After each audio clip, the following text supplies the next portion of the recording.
बता कि काफिला क्यों लूटा। तू इधर उधर की ना बात कर, ये बता कि काफिला क्यों लूटा। हमें रहबरों से गिरा नहीं, तेरी रहबरी का ख्याल किया। माना कि तेरी जीत के काबिल नहीं हूँ मैं।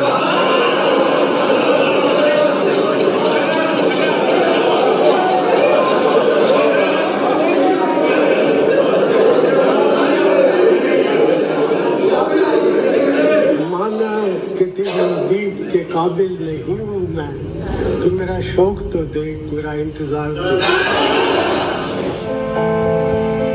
मिट गए मिस्र, यूनान और रोमा, कायम है अब तक, लेकिन कायम है अब तक नामो निशान हमारा।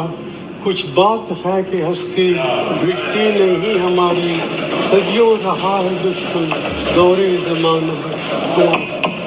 की बात चल रही है जो बाहर भी छप रही है और सुनने को भी मिलती है कि कांग्रेस को एक ऐसा चेहरा चाहिए, अगर सोनिया जी नहीं प्राइम मिनिस्टर बनती हैं तो केसरी जी से काम नहीं चलने वाला। कांग्रेस को एक ऐसा चेहरा चाहिए डॉक्टर मनमोहन सिंह जैसा, जिसको देख के है कि लोग वोट दे सकें, जो साफ सुथरा चेहरा है, जिसके ऊपर कोई एलिगेशन नहीं है और जो परफॉर्म कर सकता, लोगों को यकीन आ सकता है कि ये प्राइम मिनिस्टर ऐसा है जो डिलीवर कर सकता है। मुझे जो कुछ भी मिला है इस देश से ही मिला है, एक ऐसा देश जिसने बंटवारे के कारण बेघर हुए एक बच्चे को इतने ऊंचे पद तक पहुंचा दिया।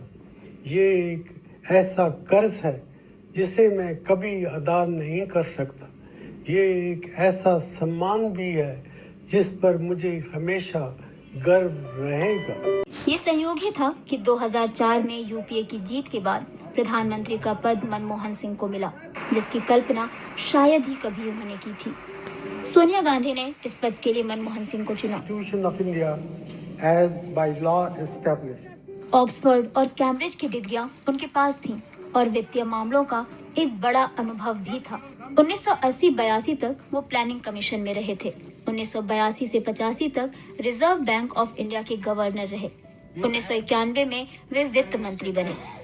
वित्त मंत्री के रूप में उनका ये कार्यकाल भारत के इतिहास में मील का पत्थर साबित हुआ। 1991 में उन्होंने देश की अर्थव्यवस्था को दुनिया के लिए खोल दिया और देखते ही देखते भारत तेजी से बढ़ती अर्थव्यवस्था बन गया। पूरी दुनिया में मनमोहन सिंह को इसके लिए सराहा जाता रहा।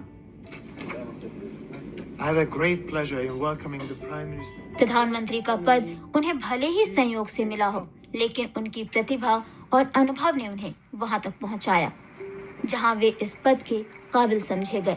उन्होंने आज हमारी सरहदें महफूज नहीं है, सुरक्षित नहीं।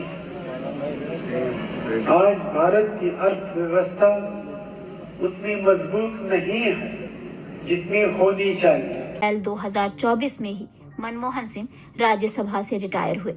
मनमोहन सिंह 26 सितंबर 1932 को मौजूदा पाकिस्तान के चकवाल जिले के गाह गांव में पैदा हुए। उनके बचपन के दोस्त उन्हें प्यार से मोहाना बुलाते थे। बंटवारे के बाद उनका परिवार भारत आकर बस गया। उनकी पत्नी गुरशरण कौर इतिहास की प्रोफेसर रही हैं। उनकी 3 बेटियां हैं। किया जाए, उन्होंने तुरंत वाजपेयी से ये बात साझा की। इसके बाद अटल बिहारी वाजपेयी खुद मनमोहन सिंह से मिलने आए और उन्हें समझाया कि जो कुछ उन्होंने कहा वो एक विपक्षी नेता के तौर पर कहा, क्योंकि विपक्ष का काम ही यही है कि वो सरकार के खिलाफ तीखे बयान दे। इसीलिए उनकी किसी भी बात को पर्सनल लेने की बिल्कुल जरूरत नहीं है। इसके बाद doctor Manmohan Singh ji wheel chair में आए, वोट किया। एक सांसद अपने दायित्व के लिए कितना सजग है उसका वो funeral that will happen most likely tomorrow. But today, Prime Minister has gone inside to give his Shraddhanjali, to meet Mrs. Kaur, meet the family members of Dr. Manmohan Singh, and offer them whatever is required in these challenging times. Once the Prime Minister leaves, the mortal remains will be taken to the AICC headquarters, where it will be open up for darshan. The Congress members, the general public, if they want to pay their respect, they will have the entire day today to come and do so. And then tomorrow will be the state funeral, where a proper carriage will take the mortal remains most likely to Rajghat. It will get the salute of the 3 services. The tri-services will offer their salute. And finally, Dr. Manmohan Singh's mortal remains will be cremated at Rajghat. But before that, once again, to show you those pictures from the residence of former Prime Minister Manmohan Singh ji के निधन ने हम सभी के हृदय को गहरी पीड़ा पहुंचाई है। उनका जाना एक राष्ट्र के रूप में भी हमारे लिए बहुत बड़ी क्षति है। दोस्तों, ये एपिसोड आपको कैसा लगा प्लीज कमेंट्स कीजिए, लाइक कीजिए और इस चैनल को सब्सक्राइब कीजिए। धन्यवाद, थैंक यू।